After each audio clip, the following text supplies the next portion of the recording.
మహిమ ఘనతకు అర్హుడవు, నీవే మా దైవము.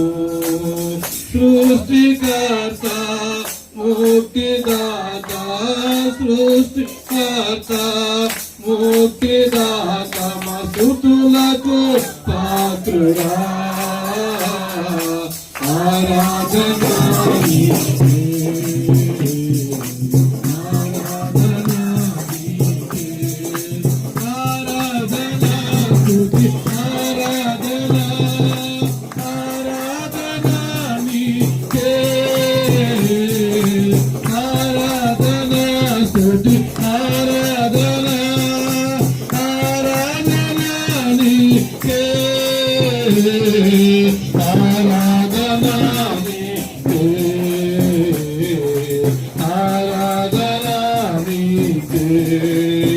మహిమ ఘనతకు అర్హుడవు, నీవే మా మన్నాను కురిపించినావు, బండ నుండి లేచినావు. మన్నాను కురిపించినావు, బండ నుండి లేచినావు.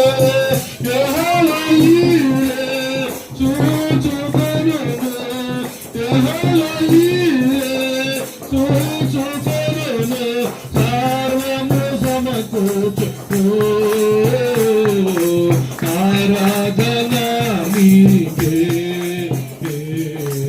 ఆరాధనా నీకే, ఆరాధనా స్తుతి, ఆరాధనా, ఆరాధనా నీకే, ఆరాధనా స్తుతి, ఆరాధనా, ఆరాధనా నీకే, ఆరాధనా నీకే, ఆరాధనా నీకే. మహిమ ఘనతకు అర్హుడవు, నీవే నా దైవము. వ్యాధులను తొలగించుతావు, మృతులను లేపుతావు. వ్యాధులను తొలగించుతావు, మృతులను లేపుతావు. యెహోవా శాస్త్రపరచును, యెహోవా శాస్త్రపరచును, శాస్త్రపరచును. ఆరాధనా నీకే, ఆరాధనా నీకే, ఆరాధనా స్తుతి, ఆరాధనా, ఆరాధనా నీకే, ఆరాధనా స్తుతి, ఆరాధనా, ఆరాధనా నీకే, ఆరాధనా నీకే, ఆరాధనా నీకే. మహిమ ఘనతకు అర్హుడవు, నీవే నా దైవము. హల్లెలూయా. టీం ప్రెసిడెంట్ గారికి, వారి యొక్క బృందానికి కూడా నా ప్రత్యేకమైన వందనాలు తెలియజేస్తున్నాం. దేవుని యొక్క వాక్యాన్ని కొద్ది నిమిషాలు మనం ధ్యానం చేసుకున్నామండి. పరిశుద్ధ గ్రంథం నుండి చదవబడిన యాకోబు రాసిన పత్రిక 1వ అధ్యాయము 2వ వచనం నుండి 8వ వచనం వరకు మనం చదవగా మనం విన్నాం. ఈ యొక్క పత్రికని అపోస్తుడైన లేక యాకోబు భక్తుడు ఈ పత్రికని రాసినట్లుగా మనం చూడగలుగుతాం. మొదటి వచనాన్ని కనుక మనం గమనించినట్లయితే, దేవుని యొక్కయు ప్రభు అయిన యేసుక్రీస్తు యొక్కయు దాసుడైన యాకోబు అన్య దేశముల యందు చెదరి ఉన్న 12 గోత్రముల వారికి శుభమని చెప్పి రాయింది అని ఇక్కడ మాట్లాడుతున్నట్లుగా మనం చూస్తాం. ప్రియమైన దైవ జనాంగమా, ఈ యొక్క పత్రిక యూదా లేక 12 గోత్రములకి రాయబడినట్లుగా మనం చూస్తున్నాం. వారికే కాదు, దేవుని యందు విశ్వాసము కలిగిన, దేవుని యందు నమ్మకము కలిగిన, దేవునిలో రక్షింపబడిన ప్రతి వారికి కూడా పరిశుద్ధాత్మ దేవుడు ఈ యొక్క సమయంలో నీతో నాతో మనందరితో ఆయన మాట్లాడనై ఉన్నాడు. ఈ యొక్క పత్రిక రాసిన గ్రంథకర్త యాకోబు ఎవరు అని మనం గమనించినట్లయితే స్వయాన యేసు క్రీస్తు ప్రభు వారి యొక్క సహోదరుడిగా మనం చరిత్రలో మనం చూస్తాం. కానీ ఇక్కడ ఈ మొదటి వచనంలో భక్తుడైన యాకోబు మాట్లాడుతూ దేవుని యొక్కయు ప్రభు అయిన యేసు క్రీస్తు యొక్కయు దాసుడైన యాకోబు అని మాట్లాడుతాడు. అనగా తన యేసుక్రీస్తు ప్రభు వారి యొక్క సహోదరుడని రాసుకోకుండా ఆయనకు దాసుడునైన యాకోబు అని తన యొక్క మాటను లేక తన యొక్క పేరుని సంబోధిస్తున్నట్లుగా లేక వ్యాఖ్యానిస్తున్నట్లుగా మనం చూడబోతున్నాం. ఇక్కడ ఈ మాటలను, ఈ చదవబడిన వాక్య భాగాలని మనం జ్ఞాపకం చేసుకున్నట్లయితే ఈ దినాల్లో మనము అనేకమైన పరిస్థితులలో మనం ముందుకు కొనసాగిపోతున్నాం. మన జీవితంలో ఉదయం లేచినది మొదలుకొని క్రైస్తవ జీవితంలో, సమాజంలో మనము జ్ఞాపకం చేసుకునగలిగినట్లయితే క్రైస్తవుల మీద దాడులు జరుగుతూ ఉన్నాయి. అనేక చోట్ల మనం సోషల్ మీడియాలో, ఫేస్బుక్ కావచ్చు లేక ఇతర సోషల్ మీడియాలో మనం గమనించినట్లయితే అనేక రీతిలుగా దాడులు మనం చూస్తూ ఉన్నాం. క్రైస్తవుల మీద మతోన్మాదులు చేస్తున్న దాడులని మనము చూస్తున్నాం, వింటున్నాం, గమనిస్తున్నాం. మన జీవితాల్లో ఇక సమస్యలు లేక కలిగే శ్రమలు, కలిగే శోధనని మనము జయించు వారముగా ఉండాలంటే ఇక్కడ దేవుని యొక్క వాక్య భాగంలో ప్రభు మనతో మాట్లాడుతున్నాడు. ఇక్కడ అంటున్నాడు,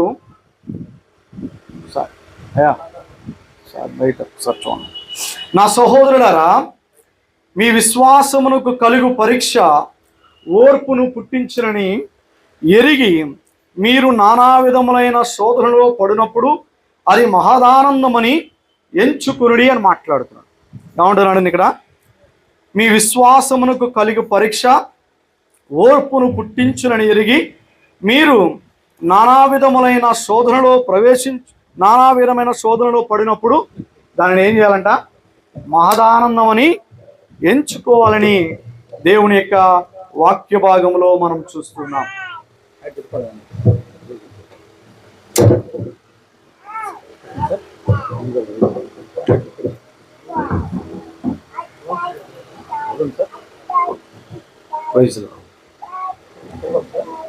ఓకే సార్. హల్లెలూయా.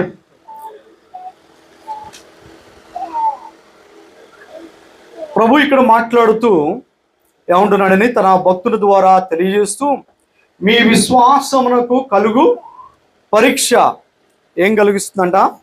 ఓర్పును పుట్టించని ఎరిగి మీరు నానా విధములైన శోధనలో పడినప్పుడు అది మహదానందమని ఎంచుకునుడి అని మాట్లాడుతున్నాను. ఈ దినాల్లో క్రైస్తవ సమాజముగా, దేవుని బిడలముగా మన జీవితాల్లో మనం ఎదుర్కొంటున్న శ్రమలు కావచ్చు, శోధనలు కావచ్చు, ఇబ్బందులు కావచ్చు, సమస్యలు కావచ్చు, బలహీనతలు కావచ్చు, ఎలాంటి పరిస్థితుల్లోనికి వెళ్ళినా సరే మనము క్రీస్తు కొరకు మనం ముందుకు కొనసాగిపోయే వారముగా మన జీవితంలో ఈ అపోస్తుడైన లేక భక్తుడైన యాకోబు 3 విషయాలు తెలియజేస్తున్నాడు. ఆ 3 విషయాలు నేను చాలా క్లుప్తంగా తెలియజేసి నేను వాక్యాన్ని ముగించడానికి నేను ప్రయత్నం చేస్తాను. ఈ యాకోబు రాసిన పత్రికలో మొదటి అధ్యాయం నుంచి చివరి అధ్యాయం వరకు కనుక మనం గమనించినట్లయితే ఈ 3 విషయాలు వీటిలో ఈ యొక్క 5 అధ్యాయాల్లో లిఖితమై ఉన్నాయి. ఈ భావాలని మనం గమనించినట్లయితే మన జీవితాల్లో క్రైస్తవులముగా మనకు కలుగుతున్న శ్రమలు, సమస్యలను మనం ఎదుర్కొనే వారంగా మనం ఉండాలంటే మొట్టమొదటిగా మనము కలిగి ఉండవలసినది ఏమిటి అని మనం జ్ఞాపకం చేసుకున్నట్లయితే ఓర్పు కలిగి ఉండాలని ప్రభు మాట్లాడుతున్నాడు. క్రైస్తవ సమాజము లేక దేవుని కుమారుడిగా పిలువబడుతున్న నీ జీవితం, నా జీవితం, విశ్వాసిగా దేవుని కుమారుడిగా కుమార్తెగా పిలువబడుతున్న మన జీవితాల్లో మనం ఏముండాలి? మనలో ఏముండాలి? ఓర్పు కలిగి ఉండాలి. ఎవరైనా కొంచెం కాలు తగిలితే కళ్ళు కనబడట్లేదా అని మాట్లాడతాం. ఎవరన్నా అలాంటి స్వభావం కనుక మనలో ఉంటే క్రైస్తవుడిగా క్రైస్తవురాలిగా అది మనకు తగదని దేవుని వాక్యం తెలియజేస్తుంది. దేవుని కొరకు ప్రతి విషయంలో మనము ఓర్చుకునే వారముగా, ఓర్పు కలిగిన వారముగా ఉండాలని ప్రభు మాట్లాడుతున్నాడు. దేవుని యొక్క వాక్య భాగంలో మనం జ్ఞాపకం చేసుకున్నట్లయితే అపోస్తలుడైన పేతురు మాట్లాడతాడు. దేవుని యొక్క వాక్య భాగంలో మనం జ్ఞాపకం చేసుకున్నట్లయితే చూడని, పేతురు రాసిన మొదటి పత్రిక 2వ అధ్యాయము 21వ వచనాన్ని ఒకసారి మనం చదువుదాం. క్రీస్తు కూడా మీ కొరకు బాధపడి మీరు తన అడుగుజాడల యందు నడుచుకున్నట్లు మీకు మాదిరి ఉంచిపోయెను అని మాట్లాడుతాం. ఏముంచాడండి? మనకు దేవుని బిడలముగా, దేవుని కుమారుడిగా, దేవుని కుమార్తెగా మనకు ఏముంచాడు? మనకు మాదిరి ఉంచేట్లుగా పరిశుద్ధ గ్రంథము తెలియజేస్తుంది. అనగా ప్రతి విషయంలో ఆయన మానవుడిగా ఈ లోకంలో జీవించి ఆయన శ్రమపడ్డాడు. నీ కొరకు, నా కొరకు శ్రమపడి ఆయన మనకు మాదిరి ఉంచినట్లుగా మనం చూస్తున్నాం. కనుక మన జీవితంలో, ఆత్మీయ జీవితంలో మనము మాదిరికరమైన స్థితిని ఆయన ఓర్పు కలిగిన వాడిగా ఓర్చుకున్నట్లుగా పరిశుద్ధ గ్రంథంలో ఆయన యొక్క జీవితాన్ని కనుక మనం గమనించినట్లయితే స్పష్టంగా ఎడతలము తెలియజేయబడుతుంది. చూడండి, దేవుని యొక్క వాక్య భాగంలో మనం గమనించినట్లయితే ఇక్కడ యాకోబు రాసిన పత్రికలోనే ఉదాహరణ తెలియజేస్తున్నాడు. ఏమని మాట్లాడుతున్నాడు మనం గమనించినట్లయితే 5వ అధ్యాయము, యాకోబు రాసిన పత్రిక 5వ అధ్యాయము 7 నుంచి కొన్ని వచనాలు చదువుదాం. సహోదరులారా, ప్రభువు రాకడ వరకు ఓపిక కలిగి ఉండుడి. చూడుడి, వ్యవసాయకుడు తొలకరి వర్షమును కడవరి వర్షమును సమకూడు వరకు విలువైన భూఫలము నిమిత్తము ఓపికతో కాచుకొనుచు దాని కొరకు కనిపెట్టును కదా అని మాట్లాడుతున్నాడు. ఇక్కడ ఏమంటున్నాడంటే, ప్రభువు రాకడ కొరకు నేను సిద్ధపడుతున్నా. ప్రభువు రాకడ కొరకు మనం సిద్ధపడుతున్నాం, మనం ఎదురు చూస్తున్నాం. ఈ యొక్క సహవాసము లేక మన కుటుంబాల్లో కుటుంబ ఆరాధన కావచ్చు, లేక వ్యక్తిగత ప్రార్థన కావచ్చు, లేక వ్యక్తిగత దేవునితో సహానుభావము కావచ్చు, ఇలా ఏమైనా సరే ఆదివారపు ఆరాధనలు కావచ్చు, లేక ఎక్కడ మనం కూడుకున్న దేవుని రాకడ కొరకు మనము ఎదురు చూస్తున్నాం. మనమందరము కూడా ఎక్కడ ఉండాలని మనం కోరుకుంటున్నాం? ఎక్కడ ఉండాలని మనం ఆశపడుతున్నాం? ఎలాంటి ప్రయత్నాలు మనం ఇలాంటి ప్రయత్నాలు చేస్తున్నాం? ఎందుకు ఈ ప్రయత్నాలు మనం చేస్తున్నాం? ఇలా యునైటెడ్ క్రిస్టియన్ యూత్ వారు అనేక సంఘాలని సమకూర్చి దేవుని స్తుతించడంలో, దేవుని ఆరాధించడంలో, దేవుని యొక్క నామాన్ని మహిమపరచడంలో, దేవునికి సాక్షిగా నిలబెట్టడంలో మనందరినీ ఏకపరుస్తున్నారు. దేని కొరకు? దేవుని రాజ్య నివాసులుగా నీవు నేను ఉండడానికే ఈ ప్రయత్నాలన్నీ. మన వ్యక్తిగత ప్రార్థన కావచ్చు, మన వ్యక్తిగత దేవునితో సహవాసము కావచ్చు, లేక మన కుటుంబ ఆరాధనలు కావచ్చు, లేక దేవుని సంఘములో దేవుని సన్నిధిలో కూడుకొనడం కావచ్చు. ఇవన్నీ కూడా మనం దేని కొరకు?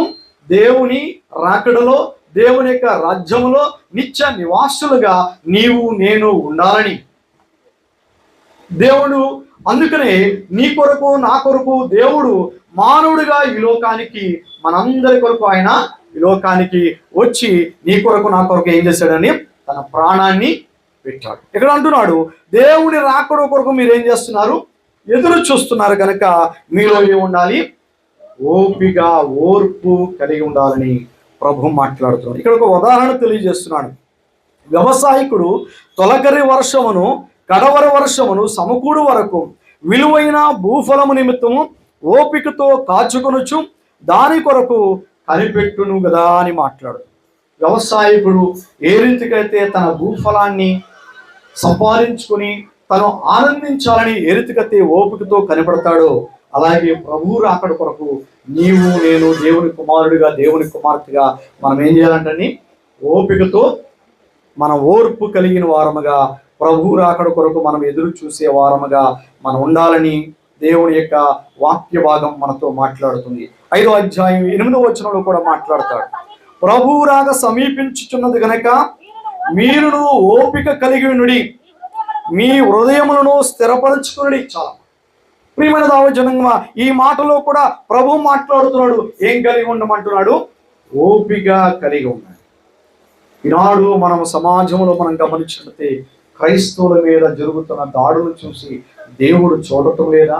తన బిడలపై జరుగుతున్న హింస, లేక తన బిడలపై జరుగుతున్న దాడులు, లేక తన బిడలని హింసిస్తున్న దూషిస్తున్న మాటలు దేవుడు వినటం లేదా అని మన ఆలోచనలు మనం కలిగి ఉండవచ్చు.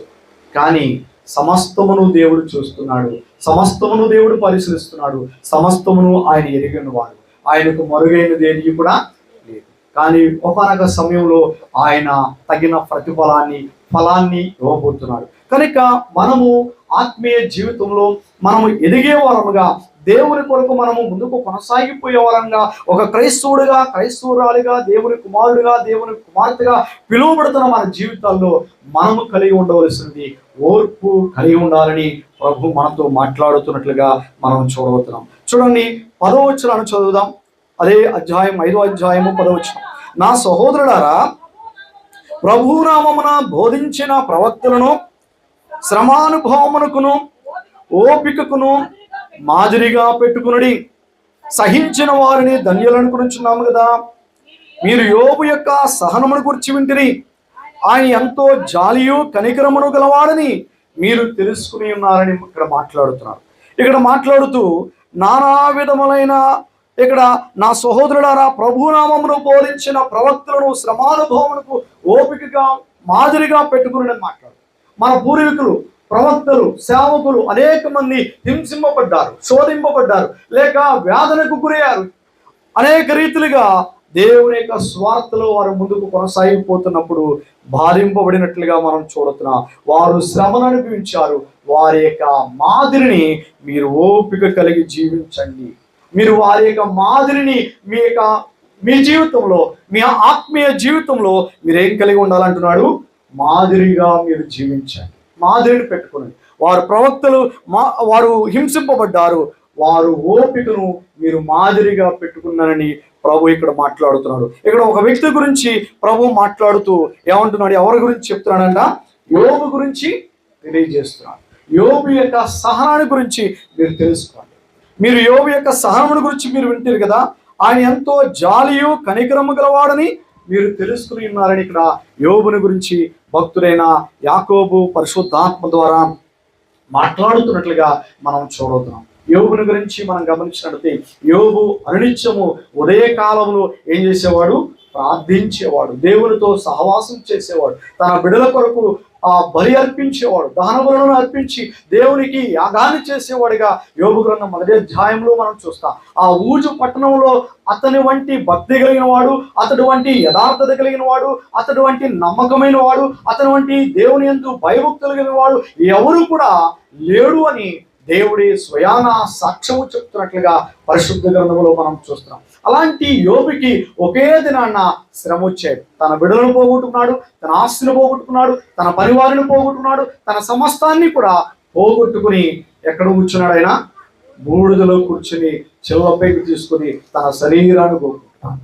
తన శరీరాన్ని గోక్కుని ఆ ఉపశమనం పొందుకుంటూ ఆయన ఒక సాక్ష్యాన్ని తెలియజేస్తున్నాడు. దేవుడు అన్యాయస్తుడు కాదు, దేవుడు ఇచ్చాడు, దేవుడు తీసుకున్నాడని ఒక సాక్ష్యాన్ని తెలియజేస్తాడు. దేవుడు యోబు గురించి మాట్లాడుతూ ఆయన నోటి మాట ద్వారా దేవుణ్ణి యోబు ఏం చేయలేదు? దూషించలేదని మాట్లాడుతున్నట్లుగా దేవుని యొక్క వాక్య భాగంలో మనం చూస్తున్నాం. ప్రియమైన దావజనంగా యోబు యొక్క సహనాన్ని మనం కలిగి ఉండాలని ప్రభు తన లేఖన భాగంలో పరిశుద్ధాత్మ ద్వారా నీతో, నాతో, మనందరితో ఆయన మాట్లాడుతున్నట్లుగా మనం చూడవుతాం. మనము కలుగుతున్న శ్రమను మనము ఎలాంటి స్థితిలో మనం కలిగి ఉండాలంటే, ఎలాంటి అనుభవంలోని మనం కలిగి ఉండాలంటే అది మహదానందమని ఎంచుకోవాలి. దేవుని యందు మనం విశ్వాసం కలుగుతున్నప్పుడు, దేవుని మనం ముందుకు కొనసాగిపోతున్నప్పుడు శ్రమలు వస్తాయి, బలహీనతలు కలుగుతాయి, ఇబ్బందులు కలుగుతాయి. నాకే పెట్టాలా దేవుడు, నాకే రావాలి ఈ సమస్యలు, నాకే కలగాలి ఈ ఇబ్బందులు, బలహీనతలు అని మనము దేవుని మీద నేరారోపణ చేయకూడదు. దేవుడు ఎవరిని కూడా శోధించడు అని దేవుని వాక్యం తెలియజేస్తుంది. ఆ మాటను మనం ఒకసారి మనం చదువుదామండి. చూడండి, యాకోబు రాసిన పత్రిక 1వ అధ్యాయము 13వ వచనాన్ని ఒకసారి మనం చదువుదామా. దేవుడు కీడు విషయమై శోధింపబడనేరడు, ఆయన ఎవరిని శోధింపడు గనుక ఎవడైనను శోధింపబడినప్పుడు నేను దేవుని చేత శోధింపబడుచున్నానని అనకూడదు అని మాట్లాడు. దేవుడు ఎవరిని కూడా శోధించడు అని దేవుని యొక్క వాక్యభావం తెలియజేస్తుంది. శోధనలు, సమస్యలు ఒక్కొక్కసారి మనము కొని తెచ్చుకుంటూ ఉంటాం. ఆలోచన కలిగి ఆశపడి కొన్ని సమస్యలను మనం కొని తెచ్చుకుంటాం. కొన్ని సాతానుడు కలిగిస్తూ ఉంటాడు. కనుక వాటిని మనం జయించే వారంగా మనం ఉండాలంటే మనలో ఓర్పు కలిగిన వారంగా, సాతానుడు పెట్టే శ్రమలు కావచ్చు, లేక మన ఆత్మీయ జీవితంలో మనం ఎదుగుతున్నప్పుడు మనం ఎదుర్కోబోయే ఆ పరీక్షలు కావచ్చు, సమస్యలు కావచ్చు, శోధనలు కావచ్చు, వాటన్నిటిని మనం జయించే వారంగా మనం ఉండాలంటే మనలో ఆత్మీయ స్థితిలో మనం ఏం కలిగి ఉండాలి? ఓర్పు కలిగి ఉండాలని ప్రభు మాట్లాడుతున్నట్లుగా దేవుని యొక్క వాక్య భాగంలో పరిశుద్ధాత్మ దేవుడు మాట్లాడుతున్నాడు. చూడండి, దేవుని యొక్క వాక్య భాగంలో మరి యొక్క రిఫరెన్స్ చూద్దాం. మత్తయి సువార్త 5వ అధ్యాయము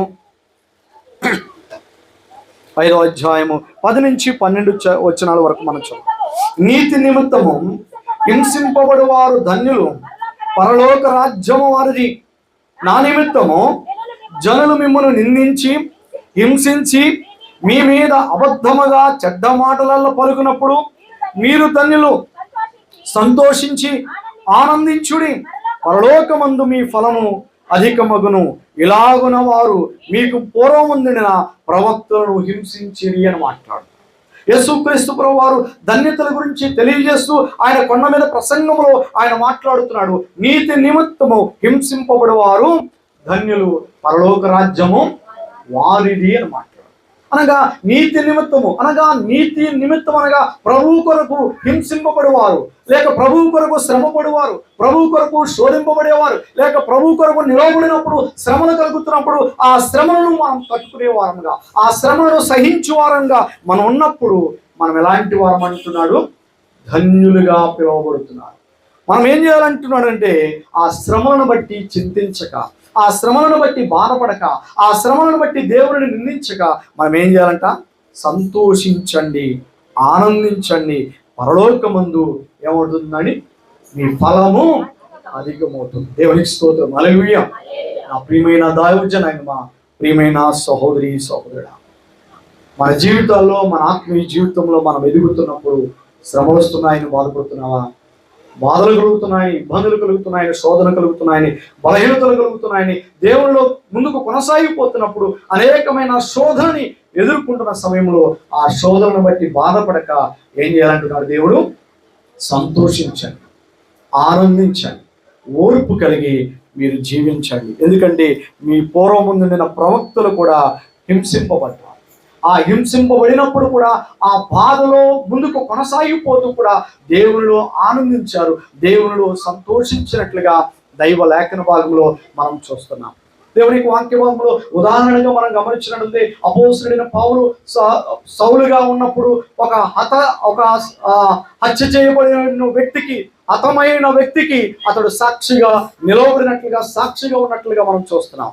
స్తెఫను గురించి మనం గమనించినట్లయితే స్తెఫను దేవుని యొక్క స్వార్థను వెదజల్లుతున్నప్పుడు దేవునికి వ్యతిరేకమైన సమాజము కూడి అతను ఏం చేశారు? రాళ్లతో కొట్టి చంపారు. ఆ రాళ్లతో కొట్టి చంపిన ఆ స్తెఫను చనిపోతున్న సమయంలో అతడు దేవుని యొక్క దర్శనాన్ని చూస్తూ, దేవుని యొక్క యేసుక్రీస్తు ప్రభువుని చూస్తూ ఆనందంతో, సంతోషంతో తన ప్రాణాన్ని విడిచినప్పుడు ఆ హత్యకు సౌలు సాక్షిగా నిలబడినట్లుగా మనం చూడవుతాం. స్తెఫను చనిపోతూ కూడా అతడు ఆనందంతో దేవుని కొరకు సాక్షిగా నిలబడినట్లుగా, దేవుని కొరకు జీవించినట్లుగా మనం చూడవుతాం. సౌలు పౌలుగా మారిన తర్వాత ప్రభు కొరకు కష్టపడడానికి, ప్రభు కొరకు హింసింపబడడానికి, ప్రభు కొరకు శోధనను జయించడానికి పౌలు తన్ను తాను దేవునికి సమర్పించుకున్నాడు. ఓర్పుతో ముందుకు కొనసాగిపోయినట్లుగా మనం చూడగలం. సౌలుగా ఉన్నప్పుడు అతడు ఏది చేయాలనుకున్నాడో అది చేశాడు. ఏం ఆలోచన కలిగి ఉన్నాడో ఆ ఆలోచనని నెరవేర్చడానికి ముందుకు కొనసాగిపోయాడు.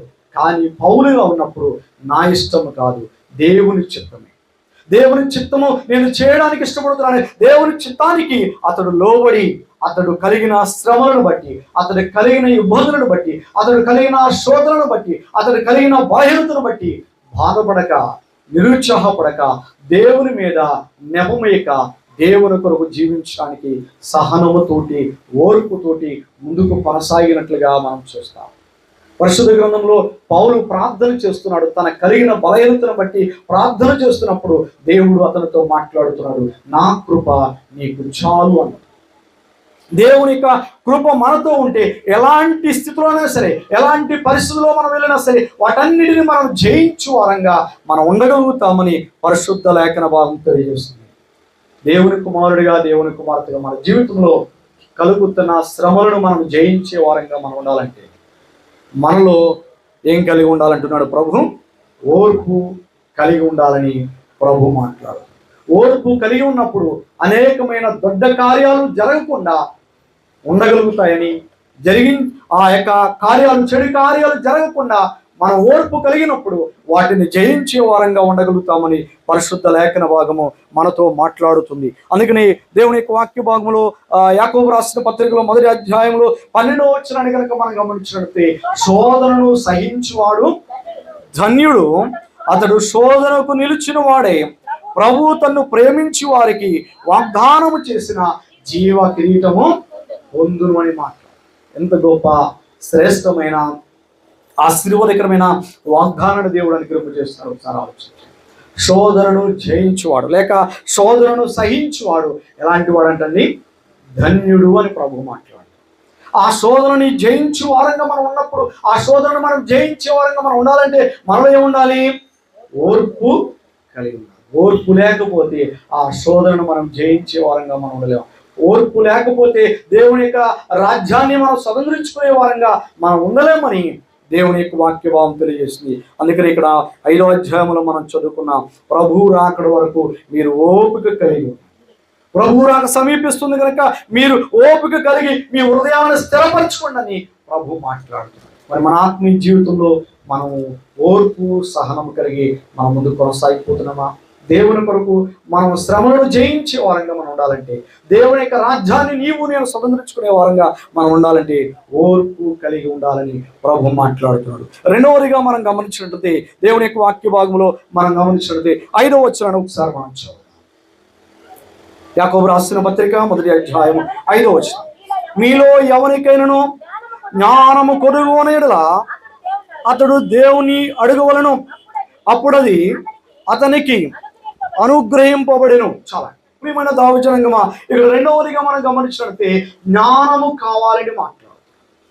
మనము ఈ యొక్క కలుగుతున్న శ్రమలు కావచ్చు, కలుగుతున్న ఇబ్బందులు కావచ్చు, వాటిని జయించే వారంగా మనకు ఆత్మీయ జీవితంలో, ఆత్మీయ యాత్రలో మనం ముందు కొనసాగిపోతున్నప్పుడు కలిగే పరీక్షలని జయించే వారంగా మనం ఉండాలంటే మనకు జ్ఞానము కావాలని ప్రభు మాట్లాడుతున్నాడు. ఏం కావాలని? జ్ఞానము కావాలి. ఈ లోకంలో జ్ఞానము 2 రకాలుగా మనం చూస్తాం. ఈ లోక జ్ఞానము దేవుని దృష్టిలో ఎలాంటిదిగా ఉందంటున్నాడు? వెర్రితనముగా ఉంటుందంటున్నాడు. ఈ లోక జ్ఞానము కొరకు మనం ప్రయాసపడక ఆత్మీయమైన జ్ఞానం, దేవుడిచ్చే జ్ఞానాన్ని మనం పొందుకునే వారంగా, దేవుడిచ్చే జ్ఞానం కొరకు మనం ప్రయాసపడే వారంగా ఉండాలని ప్రభు మాట్లాడుతున్నాడు. దేవుని గురించిన జ్ఞానం కావాలి. ఈ లోక సంబంధమైన జ్ఞానం కాల్సమండి.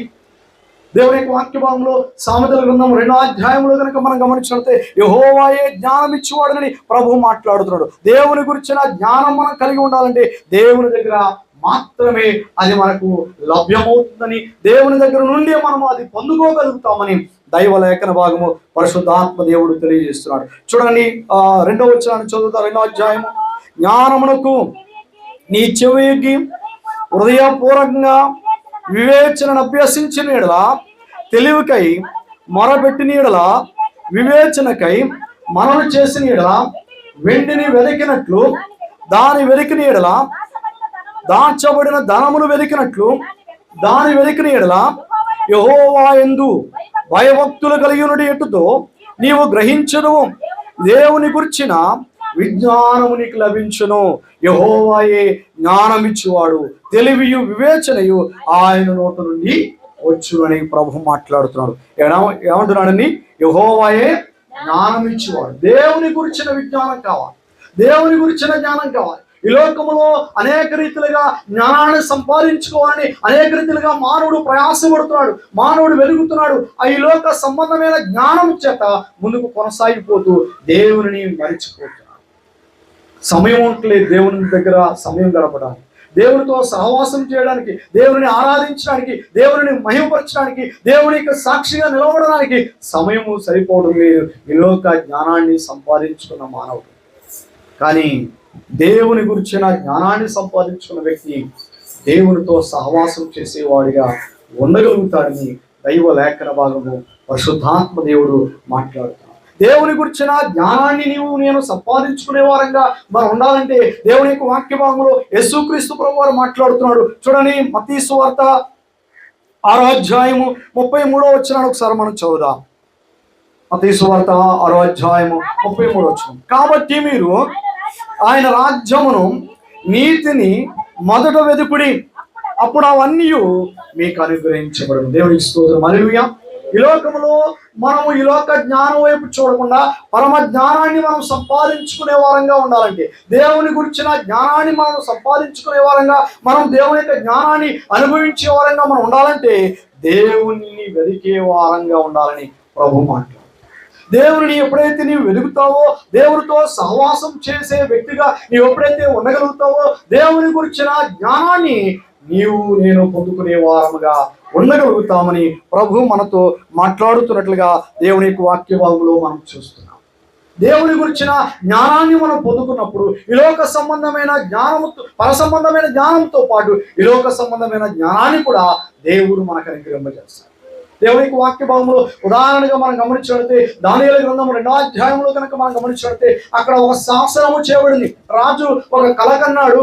ఆ కళను వివరించాలని అక్కడ ఉంటున్న ఆ దేశంలో ఉంటున్న బబులోను ప్రాంతంలో ఉంటున్న జ్ఞానుల్ని, మంత్రవాణిని, వాళ్ళందరినీ, శాస్త్రులని, వీళ్ళందరినీ పిలిచి నేను ఒక కళ కన్నాను, ఆ కళ భావాన్ని చెప్పండి అని చెప్పినప్పుడు వారు అంటున్నారు, జ్ఞానులు అంటున్నారు, ఆ కళ చెప్తే ఆ కళ భావం ఏం చెప్తాం అంటుంటే అక్కడ రాజు అంటున్నాడు, నేను కళ కన్నాను కానీ ఆ కళ నాకు గుర్తులేదు, ఆ కళ చెప్పాలి, ఆ కళ భావం కూడా మీరు చెప్పాలని చెప్తున్నాడు. ఆ కలభావం చెప్పకపోతే కనుక మిమ్మల్ని, మీ కుటుంబాలని, మీ బిడ్డలను తుత్తినీలుగా చేస్తాను, కంట కుప్పగా చేస్తానని ఆజ్ఞాపించాడు. వారి వల్ల కావటం లేదు. మంత్రగాళ్ళని పిలిచాడు, శాస్త్రులను పిలిచాడు, అనేక మంది జ్ఞానులను పిలిచాడు, వారి వల్ల కావడం లేదు. ఎంత ప్రయత్నం చేసినా ఆ యొక్క కలభావాన్ని చెప్పడానికి వారు ప్రయత్నం చేస్తుంటే వారి వల్ల కావడం లేదు. ఈ విషయము దానియేలుకు తెలియజేయబడింది. దానియేలు ఈ విషయాన్ని విన్నప్పుడు దానియేలు రాజు దగ్గరికి వెళ్ళి నేను ఆ కలభావము చెప్పడానికి కొంత సమయం నాకు ఇవ్వండి అని అడిగినప్పుడు, దానియేలుకి సమయం ఇచ్చినప్పుడు దానియేలు తన స్నేహితులను పిలిచాడు. శద్రకు, మేషకు, అబేద్నెగోలను పిలిచి మనము ఈ యొక్క ప్రాంతంలో ఉంటున్న, ఈ దేశంలో ఉంటున్న జ్ఞానులు నశించిపోకుండా మనమందరం కలిసి దేవుని దగ్గర కూర్చొని ప్రార్థన చేద్దాం, దేవునితో సహవాసం చేద్దాం, దేవుని యొక్క జ్ఞానాన్ని మనం పొందుకుందాం, దేవుని యొక్క జ్ఞానం ద్వారా ఆ కలభావాన్ని చెప్పి జ్ఞానులను రక్షిద్దామని వారు మాట్లాడుకుని దేవుని వేడుకున్నప్పుడు దేవుడు ఆ దానియేలుకి జ్ఞానాన్ని అనుగ్రహించినట్లుగా దేవుని యొక్క వాక్య భాగంలో మనం చూడవుతున్నాం. చూడండి, దానియేలు గ్రంథం 2వ అధ్యాయము 18, 19 వచనాలు చదువుదామా.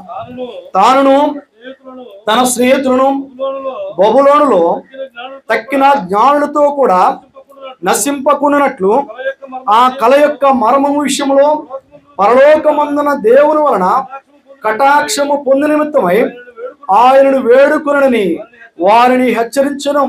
అంతటా రాత్రి యందు దర్శనము చేత ఆ మర్మము దానియేలుకు బయలుపరచబడిన కనుక దానియేలు పరలోకమందున్న దేవుని స్తుతించెను. దేవునికి స్తోత్రం. నా ప్రియమైన దైవ జనాంగం, ప్రియ దేవుని దేవునితో మనం సహవాసం చేస్తున్నప్పుడు దేవుని గురించిన జ్ఞానాన్ని మనం పొందుకునే వారంగా ఉండగలుగుతాం. ఇక్కడ దానియేలు దేవునితో సహవాసం చేస్తున్నాడు. దానియేలు దినమునకు ముమ్మారులు దేవునితో సహవాసం చేస్తున్నట్లుగా పరిశుద్ధ గ్రంథంలో మనం చూడగలుగుతాం. దేవునితో మనం సహవాసం చేసినప్పుడు దేవుని గురించిన జ్ఞానాన్ని మనం పొందుకునే వారముగా ఉండగలుగుతామని పరిశుద్ధ లేఖన భాగం మనతో మాట్లాడుతుంది. ఈనాడు నీవు నేను మన జీవితాల్లో ఎలాంటి వారంగా ఉంటున్నాం, ఎలాంటి జ్ఞానాన్ని పొందుకోవడానికి ఇష్టపడుతున్నాం, ఒక్కసారి మనల్ని మనము పరిశీలన చేసుకునవలసిన వారమైనాం. దేవుని యొక్క వాక్య భాగంలో ప్రభు మాట్లాడుతూ యాకోబు రాసిన పత్రిక 3వ అధ్యాయము 15వ వచనాన్ని కనుక మనం చదవగలిగినట్లయితే అక్కడ చక్కటి మాటను తెలియజేస్తున్నాడు. అమ్మా చదవ. ఈ జ్ఞానము పైనుండి దిగి వచ్చినది కాక భూ సంబంధమైనది, ప్రకృతి సంబంధమైనది, దయ్యముల జ్ఞానం వంటిదినైనది. మత్సరమును వివాదమును ఎక్కడ ఉండును అక్కడ అల్లరియు ప్రతి నీచ కార్యమును ఉండును. అయితే పైనుండి వచ్చి జ్ఞానము మొట్టమొదట పవిత్రమైనది, తరువాత సమాధానకరమైనది, మృదువైనది, సులభముగా లోబడినది, కనికరముతోను మంచి ఫలములతోను నిండుకొనినది, పక్షపాతమైనను వేషధారణైనను లేనిదినైనది, నీతి ఫలము సమాధానము చేవారికి సమాధానమందు ఎత్తబడును. దేవునికి స్తోత్రం. ప్రియమైన దావజనకమా, ఇక్కడ అంటున్నాడు భూలోక సంబంధమైన ప్రకృతి సంబంధమైన జ్ఞానము ఎలాంటిదిగా ఉంటుందంటే మత్సరముతో కూడిగా ఉంటుంది, వివాదముతో కూడినదిగా ఉంటుంది, అల్లరితో కూడినదిగా ఉంటుంది, నీచ కార్యములు జరిగించేది ప్రకృతి సంబంధమైన విలోక సంబంధమైన జ్ఞానం.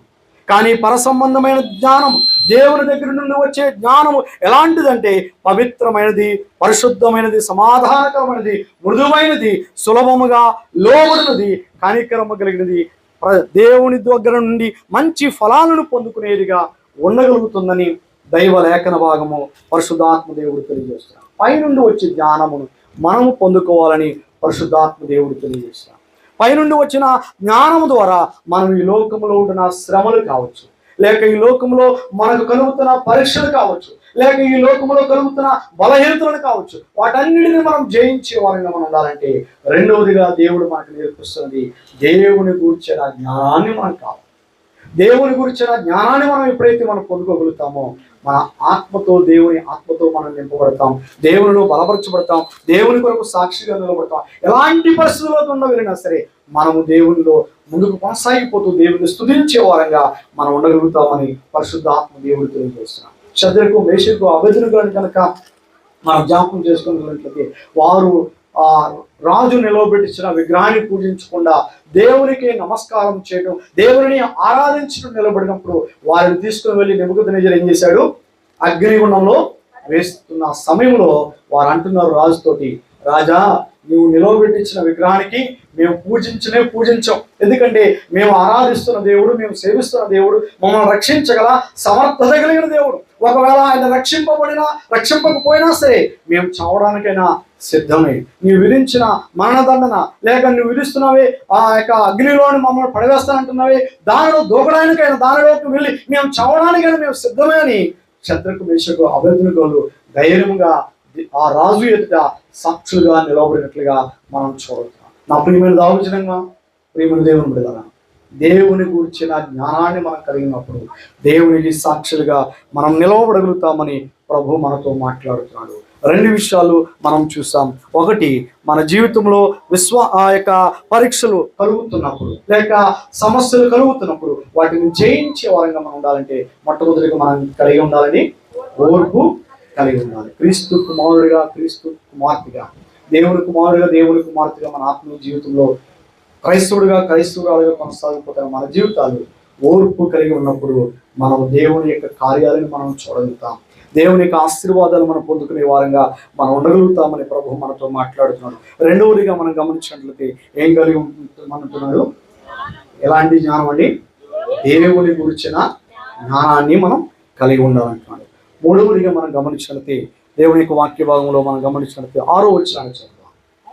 అయితే అతడు ఏ మాత్రమును సందేహింపక విశ్వాసముతో అడగవలను, సందేహించువాడు గాలి చేత రేపబడి ఎగిరిపడు సముద్ర తరంగమును పోలి ఉన్నది. మూడవదిగా మనం గమనించినట్లయితే దేవుని కుమారుడిగా, దేవుని కుమార్తెగా మన జీవితంలో మనం కలిగి ఉండవలసింది విశ్వాసము అనేది చాలా ప్రాముఖ్యం. మన విశ్వాస యాత్రలో మనం ముందు కొనసాగిపోయే వారంగా, దేవుని స్తుతించే వారంగా మనం ఉండాలంటే మనలో ఏముండాలి? విశ్వాసం అనేది మనం కలిగి ఉండాలి. ప్రభు మాట్లాడుతాడు, హెబ్రీయులకు రాసిన పత్రికలో మాట్లాడుతాడు, 11వ అధ్యాయము 6వ వచనంలో, విశ్వాసము లేకుండా దేవునికి ఇష్టడైనట అసాధ్యమని మాట్లాడుతాడు. దేవుని ఎదుగు వచ్చేవాడు ఆయన ఉన్నాడనియు, తను వెలుగు వారికి ఫలము దయచేవాడనియు ఏం చేయాలని? నమ్మవులని కదా అని మాట్లాడు. మన విశ్వాస యాత్రలో బలమైన వారంగా ఉన్నామా, బలహీనమైన వారంగా ఉన్నామా? ఒక్కసారి మనల్ని మనం పరిశీలన చేసుకొని వచ్చిన వారం విన్నాం.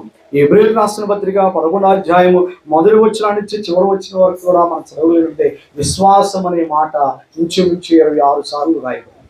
ఎందుకు విశ్వాసముల గురించి భక్తులైన ఆ యొక్క గ్రంథకర్త ద్వారా దేవుడు తెలియజేస్తున్నాడంటే, విశ్వాసం వలన అనేకమైన గొప్ప కార్యాలను మనం చూడగలుగుతాం. విశ్వాసం వలన దేవునికి ఇష్టమైన వారముగా, దేవునికి ప్రియమైన వారముగా, దేవుడిలో ముందుకు కొనసాగిపోతూ ఆయనను మహిమపరిచే వారంగా మనం ఉండగలుగుతామని పరిశుద్ధాత్మ దేవుడు తెలియజేస్తున్నాడు. అవిశ్వాసిగా ఎవరు కూడా ఉండకూడదని దేవుని యొక్క వాక్యభావం తెలియజేస్తుంది. అవిశ్వాసి దేవుని రాజ్యాన్ని స్వతంత్రించుకోలేడని దేవుని యొక్క లేఖన భాగము పరిశుద్ధాత్మ దేవుడు మనతో మాట్లాడుతున్నట్లుగా చూడగలుగుతున్నాం. ప్రియమైన దావజనంగా మన విశ్వాస యాత్రలు ఎలా ముందుకు కొనసాగిపోతున్నాం? ఏదైనా చిన్న శ్రమ వచ్చిందంటే మనం దేవుని మీద నెపం మోపుతున్నామా, లేక దేవుడు తగ్గిస్తాడు అనే విశ్వాసంలో, లేక దేవుడు వీటి నుండి నన్ను విడిపిస్తాడనే నమ్మకంతోటి మనం ముందుకు కొనసాగిపోయే వారంగా మనం ఉండగలుగుతున్నామా? ఒక్కసారి మనల్ని మనము పరిశీలన చేసుకునవలసిన వారమై ఉన్నామని దైవ లేఖన భాగము పరిశుద్ధాత్మ దేవుడు తెలియజేస్తున్నాడు. చూడండి, ఎఫెసీయులకు రాసిన పత్రిక 4వ అధ్యాయము 14వ వచనాన్ని ఒకసారి మనం చదువుదామని. ఎఫెసీయులకు రాసిన పత్రిక, అందువలన మనం ఇక మీదట పసిపిల్లలమై ఉండక మనుషుల మాయోపాయముల చేత వంచనతోనూ తప్పు మార్గమునకు లాగు కుయుక్తితోనూ గాలికి కొట్టుకుని పోవనట్లు కల్పింపబడిన ప్రతి ఉపదేశమునకు ఇటు అటు కొట్టుకుని పోవచ్చు అలల చేత ఎగురుగొట్టబడినట్లమైన వారు ఉండక ప్రేమ కలిగి సత్యము చెప్పుచ్చు క్రీస్తు వలె ఉండుటకు మనం అన్ని విషయములలో ఎదుగుదుమని మాట్లాడుతున్నాడు. గాలి చేత కొట్టుకుని పోవునట్లు కల్పింపబడిన ప్రతి ఉపదేశమునకు ఇటు అటు కొట్టుకుని పోకుండా అలల చేత ఎగరగొట్టబడిన వారమైనట్లుండగా అంటున్నాడు. గాలి ఎటు వీస్తే అటు ఎగిరిపోకుండా మనం కలిగిన విశ్వాసాన్ని బలముగా మనము దానిని గట్టిగా చేపట్టుకొనొచ్చు. మనము ప్రభువులో ముందుకు కొనసాగిపోయే వారంగా ఉండాలని ప్రభు మనతో మాట్లాడుతున్నట్లుగా దేవుని యొక్క వాక్య భాగంలో మనం చూస్తున్నాం. నా ప్రియమైన దైవజనంగా, మా ప్రియమైన దేవుని బిడ్డలారా, ఈ యాకోబు పత్రిక ఈ మొదటి అధ్యాయం నుంచి చివరి అధ్యాయం వరకు కూడా మనం గమనించినట్లయితే ఈ 3 విషయాల మీదే ఆధారపడి ఉంది ఈ వాక్య భాగం. లేక ఈ పత్రిక అంతా ఈ 3 విషయాలని హెచ్చరిక చేస్తున్నాడు. ఒకటి, ఓర్పు కలిగి జీవించు. రెండవది, దేవుని గురించిన జ్ఞానాన్ని నీవు కలిగి జీవించు. మూడవది, విశ్వాసము కలిగి జీవించు అని ప్రభు మాట్లాడుతున్నాడు. చూడండి, దేవుని యొక్క వాక్య భాగంలో మనం గమనించినట్లయితే ఇక్కడ ప్రభు మాట్లాడుతున్నాడు. 15వ అధ్యాయము 15వ వచనం, 5వ అధ్యాయం యాకోబు రాసిన పత్రిక 5వ అధ్యాయము 15వ వచనాన్ని ఒకసారి మనం చదువుదాం. విశ్వాస సహితమైన ప్రార్థన ఆ రోగిని స్వస్థపరచును, ప్రభు అతని లేపును, అతడు పాపములు చేసిన వాడైతే పాప క్షమాపణ పొందునని ప్రభు మాట్లాడుతున్నాం. విశ్వాస సహితమైన ప్రార్థన. మనం ప్రార్థన చేస్తున్నాం, దేవుని అడుగుతున్నాం, దేవుని ద్వారా నేను పొందుకున్నాననే విశ్వాసము మనలో కలిగి ఉండాలి. విశ్వాసం లేకుండా మనం దేవుని దగ్గరికి వచ్చి ప్రభువా ప్రభువా అని పిలిస్తే దాని వలన ప్రయోజనం లేదని దైవ లేఖన భాగం తెలియజేస్తుంది. విశ్వాసంతో చిన్న మాట మాట్లాడినా దేవుడు ఆ మాటను ఆలకించి ఆ మాట ప్రకారంగా నీకు నాకు సమాధానాన్ని అనుగ్రహింపజేస్తాడని ప్రభు మాట్లాడుతాడు. నా ప్రియమైన దైవజనైన మా ప్రియమైన సహోదరి సహోదరు, మన ఆత్మీయ జీవితంలో మన విశ్వాసంలో ఎలాంటి వారంగా ముందుకు కొనసాగుతున్నాం? బలమైన విశ్వాస వీరులుగా ఉండగలుగుతున్నామా, లేక విశ్వాసంలో బలహీనంగా ఉంటున్నామా? దేవుని యొక్క వాక్య భాగంలో మనం గమనించినట్లయితే ప్రభు మాట్లాడుతున్నాడు. చూడండి, మత్తయి సువార్త 21 అధ్యాయము 21 వచనాలు చదువుదాం. 21 అధ్యాయము 21, 22. అందుకు యేసు, మీరు విశ్వాసము కలిగి సందేహంపకునండి ఈ అంజూరపు చెట్టునకు జరిగిన దానిని చేయుట మాత్రమే కాదు, ఈ కొండను చూచి నీవు ఎత్తబడి సముద్రంలో పడవేయబడుదువుగా కని చెప్పిన యెడల ఇలాగూ జరుగునని మీతో నిశ్చయముగా చెప్పుచున్నాను. మరియు మీరు ప్రార్థన చేయనప్పుడు వేటిని అడుగుదురో అవి దొరికినవని నమ్మిన యెడల మీరు వాటన్నిటినీ పొందుదురని ప్రభు మాట్లాడుతున్నట్లుగా మనం చూడుతున్నాం. ప్రియమైన దావజనంగా ఇక్కడ యేసుక్రీస్తు ప్రభు వారు ఆయన వెళుతున్న సమయంలో, ఎరుకో పట్టణాన్ని వెళుతున్న సమయంలో త్రోవ ప్రక్కన అంజూరపు చెట్టును చూశాడు. ఆ అంజూరపు చెట్టు చూసినప్పుడు దానిలో ఆకులు తప్ప ఫలాలు ఏమీ కూడా ప్రభువుకి కనబడలేదు. ప్రభువుకి కనబడలేని ఆ చెట్టును చూచి నీవు ఎన్నటికి కాపు కాయు కుందుగా కని చెప్పిన వెంటనే తత్క్షణమే అంజూరపు చెట్టు ఏమైంది? ఎండిపోయినట్లుగా దేవుని యొక్క వాక్య భాగంలో మనం చూస్తున్నాం. ఆ యొక్క స్థితిని లేక ఆ చెట్టుకు జరిగిన సంఘటనని శిష్యులు చూసి ఏం చేశారంట? ఆశ్చర్యపడి వారు ఇంత త్వరగా ఎండిపోవడానికి గల కారణం ఏమిటి ప్రభు అని అడుగుతున్నప్పుడు ప్రభు అంటున్నాడు, మీరు విశ్వాసము కలిగి సందేహింపకుండా ఎడల మీరు గొప్ప కార్యాలను చూడగలుగుతారని ప్రభు మాట్లాడుతున్నట్లుగా మనం చూడాలి. అప్రియమైన దైవజనంగా ప్రియ సహోదరి సోదరు, నీ జీవితంలో, నా జీవితంలో, మన జీవితాల్లో అద్భుతాలను మనం చూసే వారంగా మనం ఉండాలంటే మనలో విశ్వాసము కలిగి ఉండాలని ప్రభు మనతో మాట్లాడుతున్నాడు. ఇక జానకాల సమయంలో దేవుని బిడలముగా పిలువబడుతున్న మన జీవితాలు ఎలాంటి విశ్వాసాన్ని మనం కలిగి ఉండగలుగుతున్నాం? దేవుని యొక్క వాక్య భాగాన్ని ఒక మాటని చదివి నేను వాక్యాన్ని ముగిస్తాను. చూడండి, ఫిబ్రవరి రాసిన పత్రిక 12వ అధ్యాయము 1-2 వచనాలు చదువుదాం. ఇంత గొప్ప సాక్షి సమూహము మేఘములే మనలను ఆవరించి ఉన్నందున మనము కూడా ప్రతి భారమును సులువుగా చుక్కులు పెట్టు పాపమును విడిచిపెట్టి విశ్వాసమునకు కర్తయు దానిని కొనసాగించువాడని యేసు వైపు చూచుచు మన ఎదుట ఉంచబడిన పందెములో ఓపికతో పరిగెత్తుదుము. ఆయన తన ఎదుట ఉంచబడిన ఆనందము కొరకై అవమానమును నిర్లక్ష్య పెట్టి సిలువను సహించి దేవుని సింహాసనం యొక్క కుడి పార్శ్వమున ఆసీనుడై ఉన్నాడని దేవుని యొక్క వాక్య భాగంలో ప్రభు మనతో మాట్లాడుతున్నాడు. ఏమంటున్నాడని? విశ్వాసమును కొనసాగించువాడైనా విశ్వాసములకు కర్త అయిన యేసు వైపు చూడాలి అని మాట్లాడుతున్నాడు. మన విశ్వాసాన్ని కొనసాగించువాడు ఆయనే. మన పాపముల నుండి, మన శాపముల నుండి మనల్ని విడిపించువాడు ఆయనే. సులువుగా చిక్కులో పెట్టు పాపమును మన నుండి విడిపింపబడే వారముగా, ఆ పాపము నుండి మనం విడిపింపబడే వారంగా మనం ఉండాలంటే విశ్వాసమునకు కర్తయ్యం దానిని కొనసాగించువాడైన ప్రభు వైపు మనం చూస్తూ మనం మనదు ఎదుట ఉంచబడిన పందెంలో ఏం చేయాలంట? ఓపికతో పరిగెత్తాలి. మన ఆత్మీయ జీవితంలో కలుగుతున్న శ్రమలు కావచ్చు, ఇబ్బందులు కావచ్చు, బలహీనతలు కావచ్చు, వాటన్నిటిని మనం జయించే వారంగా మనం ఉండాలంటే మనలో 3 విషయాలు మనం కలిగి ఉండాలని ప్రభు మాట్లాడుతున్నాడు.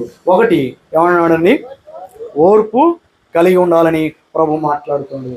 రెండవదిగా ఆయన తెలియజేస్తున్నాడు దేవుని గురించిన జ్ఞానాన్ని కలిగి ఉండాలంటున్నాడు. మూడవదిగా విశ్వాసము కలిగి ఉండాలని ప్రభు మాట్లాడుతున్నాడు. కనుక ఇలాంటి ఆత్మీయ స్థితిలో మనం ముందు కొనసాగిపోతూ దేవుని మహింపరిచే వారంగా, దేవునికి సాక్షులుగా దేవుడు మనల్ని నడిపించింది గాక. అతి కృప, అతి ధన్యత దేవుడు మనందరికీ అనుగ్రహించింది గాక. సమయాన్ని ఇచ్చిన ప్రియులు సభ్యులైన ప్రెసిడెంట్ గారికి, కుమారి గారికి, అలాగే కమిటీ బృందానికి కూడా హృదయపూర్వకంగా థ్యాంక్ యూ.